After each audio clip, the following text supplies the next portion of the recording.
Hola, continuamos en la catedral y vamos a detenernos ahora en la parte árabe, en lo que queda de la antigua mezquita. Y vamos a empezar por esto que estamos viendo aquí, que es el patio de los Naranjos. Este patio, claustro o jardín, junto con la giralda, constituyen los únicos restos que quedan a día de hoy de la que fue mezquita almohade. Está fechado entre 1188 y 1196. Tiene forma rectangular y sus dimensiones son 43 metros por 81. Desde su construcción y hasta la conquista de Sevilla por el rey San Fernando, para los musulmanes esta zona era lo mismo cementerio que sala de fiesta o de actos culturales. Aunque no podemos olvidar que era el patio de las abluciones de la mezquita, es decir, el Shan. Con la llegada de los cristianos, esta zona se convirtió en una plaza más de la ciudad y durante el siglo XIV se le conocía como el Corral de los Naranjos.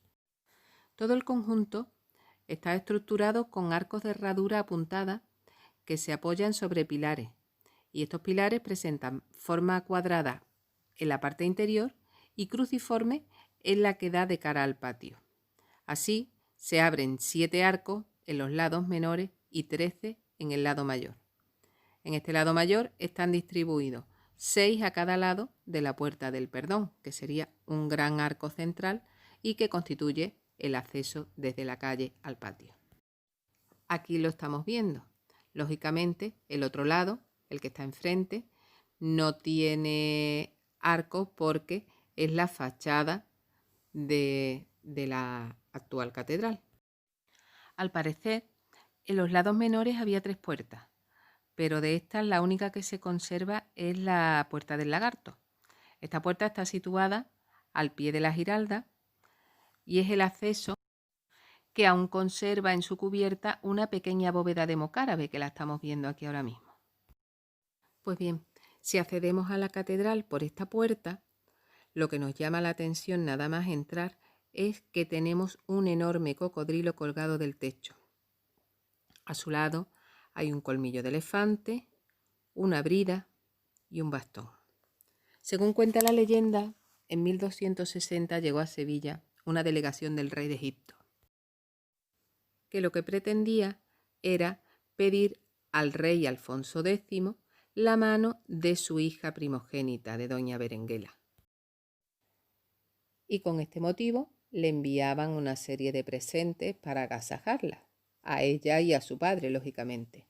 Y entre estos había un cocodrilo del Nilo, una jirafa domesticada, dicen, un colmillo de elefante, etc.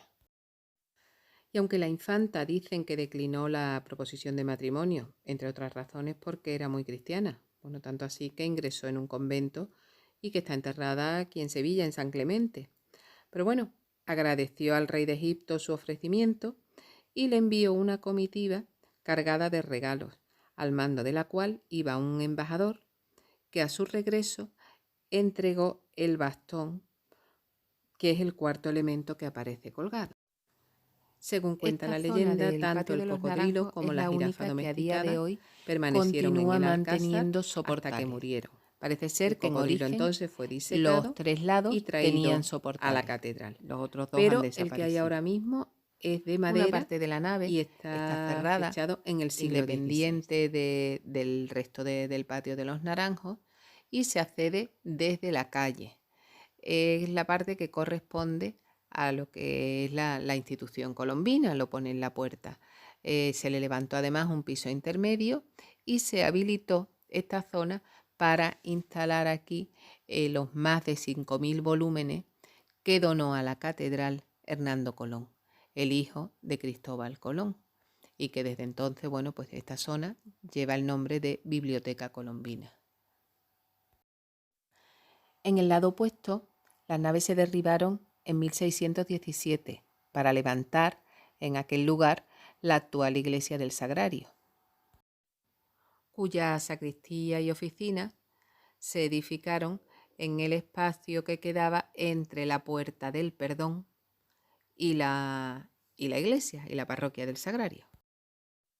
La Puerta del Perdón, que estamos viendo aquí por dentro, es la más antigua de las de la catedral. Era la entrada principal de la mezquita y tiene dos grandes arcos de herradura apuntadas que llevan el trasdós rehundido. Está decorada con yeserías originales, aunque han sido restauradas con posterioridad. En esta fachada y sobre la Puerta del Perdón estamos viendo un gran tejaroz de madera. Esto es obra de Félix Hernández, de principios del siglo XX, aunque imitando el estilo almohade. Está rematada por unos arcos lobulados, unos paños de seca y un reloj de sol. Y es este arquitecto que hemos nombrado, Félix Hernández, el responsable del aspecto que presenta actualmente el Patio de los Naranjos. En los años 40 del siglo XX, pues realizó una serie de obras, entre las cuales se encontraba el desplazamiento de la fuente central para que coincidiera con la intersección del eje de los ejes principales del patio, alineó los alcorques de los naranjos con contrafuertes en los muros, sustituyó el pavimento original por una solería de ladrillo colocado en forma de espina de pez, que es la que se ve actualmente. Todas estas actuaciones las aprovechó para soterrar la instalación eléctrica de la catedral, instaló las 4 pequeñas fuentes de mármol en las esquinas y renovó completamente el tejaroz de la Puerta del Perdón, como hemos dicho. Así, los naranjos que hay en el Patio de los Naranjos, aunque habitualmente todos los patios de las mezquitas puedan tener naranjos, estos son plantados en el siglo XX, cuando las obras de Félix Hernández. Aquí estamos viendo la fuente central del patio, que es la original del Patio de las Abluciones, cuya taza central es de acarreo, bien romana o visigoda, los estudiosos no se ponen de acuerdo. Y bajo el suelo de este patio decir que hay varios aljibes que han sido restaurados recientemente y que algunos se sabe que durante el siglo XVII fueron empleados, pues como osarios para enterramiento. Aquí estamos viendo una de las 4 fuentes que se pusieron en las esquinas durante las obras de Félix Hernández. Este patio, que como dijimos desde el siglo XIV se había convertido en una plaza más de la ciudad, en 1992, con motivo de la exposición Magna Hispalensis que se expuso en la catedral durante los fastos de la Exposición Universal de Sevilla, se cerró y continúa cerrado a día de hoy, siendo pues la salida del recorrido de las visitas a la catedral. Aquí estamos viendo la Puerta de la Concepción. Está en el ala opuesta a la Puerta del Perdón, es decir, justo enfrente, al otro lado del patio, y esta portada nos permite acceder a la nave del Evangelio de la catedral. Esta portada no se completó durante la construcción de la catedral, quedó inacabada y se finalizó en 1887, según diseño de Adolfo Fernández Casanova. A pesar de que era tan tarde, el arquitecto pues fue fiel al diseño gótico y respetó bastante. En esta fotografía vemos el remate superior de la portada que sigue fielmente las directrices del estilo gótico, incluido el rosetón. Y hasta aquí nuestro recorrido por el Patio de los Naranjos. Fijémonos ahora en el otro elemento almohade de este conjunto, que es la Giralda. Aquí la estamos viendo en una panorámica desde el mismo Patio de los Naranjos. La Giralda, monumento ecléctico donde se fusionan a la perfección el alminar islámico almohade del cuerpo bajo con el cuerpo cristiano o cuerpo de campanas que corona la torre, convirtiéndola así en campanario cristiano. La parte más antigua se comenzó a construir en 1184, en época del califa Abu Yaqub Yusuf, para ser el alminar de la mezquita. Se comenzó a hacer en piedra, tal y como se puede apreciar en su base. Esto es algo raro porque los árabes construyen en ladrillo. y emplearon restos de algunos edificios y construcciones romanas. A la muerte de Abu Yaqub Yusuf hubo cambios y se le encargó la obra a Ali de Gomara, que la continuó en ladrillo, y se inspiró en el alminar de la mezquita Kutubía de Marrakech, que es la que estamos viendo aquí, que se consideraba, bueno, pues la obra maestra del arte hispano-magrebí. Se dice que como consecuencia del terremoto de 1365, perdió el yamur original, que era el coronamiento que tenía sobre el alminar de 4 esferas o manzanas, que eran en tamaño decreciente, que estaban realizadas en cobre dorado. En aquel momento fue sustituido por una sencilla espadaña. Pero la reforma principal de la torre se acometerá en el siglo XVI. Será en 1558 cuando el cabildo de la catedral decida modificar el alminar almohade superponiéndole el cuerpo de campana que a día de hoy sigue admirando a la humanidad. Para ello, contratarán al arquitecto cordobés Hernán Ruiz II, que se encargará de realizar no solo el cuerpo de campana, sino el remate final con forma de estatua que representa la fe. El término Giralda en un principio se aplicó a la estatua de la fe, porque giraba, ya que era una veleta, es decir, era una enorme estatua que había realizado el ensamblador Bautista Vázquez el Viejo, ¿no?, sobre el modelo que había diseñado el pintor Luis de Vargas, el que hablábamos anteriormente del cuadro de la gamba, y que al estar realizada en bronce fue fundida por Bartolomé Morell. Pues bien, como decía, el nombre se le dio debido a los giros de la estatua de la fe, ya que hacía las veces de veleta, y con el paso del tiempo, pues el nombre pasó a denominar al total de la torre, conociéndose la primitiva giralda, ¿no?, o estatua, como el giraldillo. Sobre el cuerpo de campana se sitúa el cuerpo de las azucenas. Similar al anterior, es una terraza que cuenta con 4 jarras de azucenas realizadas en bronce también por Bartolomé Morell y que se sitúan una en cada esquina. Las actuales son reproducciones de las originales que casi estaban desaparecidas del deterioro del paso del tiempo.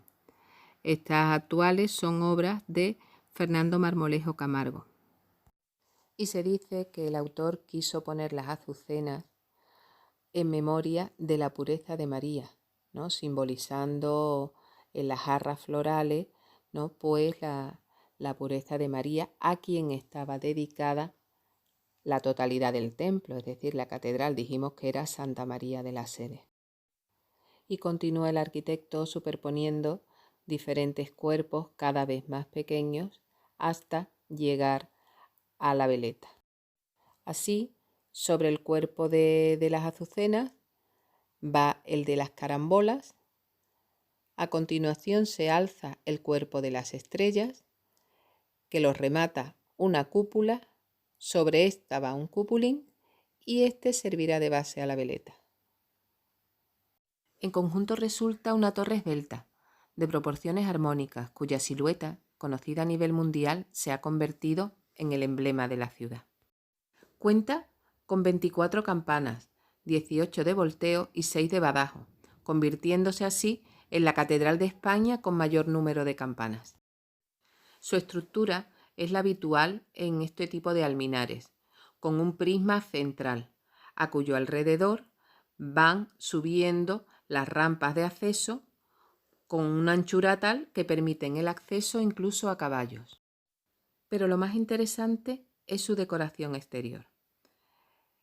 Esta está hecha en la parte central en concreto a base de vanos simples y esquimeces con arcos de herradura o polilobulado que van enmarcados en un alfiz y por encima de todo acogidos en otro gran arco lobulado y apuntado. En las calles laterales, como vemos aquí en la fotografía, estos ajimeces están segados y rematados por paños de cerca. Hasta aquí en lo que respecta a la parte almohade. En cuanto a la parte cristiana, el cuerpo de campana destaca por sus ventanales, con arcos y capiteles de influencia califal. La altura total de la torre es 97,5 metros más el giraldillo. Y esto nos permite contemplar la compleja estructura de las cubiertas de la catedral, a base de bóvedas, pináculos y arbotantes. Y hasta aquí la descripción de la giralda. Pero existe un tercer elemento de época almohade en la catedral de Sevilla. Si os acordáis, dijimos que la Virgen de la Antigua era una imagen medieval que fue pintada al fresco en el siglo XIV. Fue pintada en el frente interior de un pilar almohade de la primitiva catedral mudéjar, concretamente en la antigua capilla de San Pedro, que estaba frente al mihrab de la mezquita. Pues bien, durante la construcción de la catedral gótica, este pilar no se llegó a derribar, sino que se mantuvo, debido a la gran devoción que se le profesaba a esta imagen. Así se quedó en el mismo sitio hasta que el año 1578 el arzobispo Cristóbal de Sandoval le encargó al arquitecto Asencio de Maeda, que por aquel entonces estaba trabajando en la sala capitular de la catedral, le dijo que trasladara la imagen en su mismo soporte, es decir, el pilar completo hasta la capilla en la que hasta día de hoy recibe culto. Y así lo hizo. Se trata, por tanto, de un pilar almohade que sirve como soporte para esta pintura mural que vemos aquí. Bueno, aquí la vemos revestida de mármol y esto es porque en 1734 el arzobispo Luis de Salcedo y Ascona contrata con Pedro Duque Cornejo que le ejecute este retablo en mármol, en el que insertará a la imagen de su devoción. Y será ese mismo año cuando el arquitecto del Cabildo, Diego Antonio Díaz, reconstruya la bóveda primitiva de la capilla, manteniendo sus nervaduras góticas, pero ya en el siglo XVIII. Y hasta aquí los restos de la antigua mezquita y por lo tanto los restos almohades que aún se conservan en la Catedral de Sevilla. Ya en las próximas entregas continuaremos con otros estilos arquitectónicos que también están presentes en la catedral. Hasta luego, espero que os haya gustado. Gracias.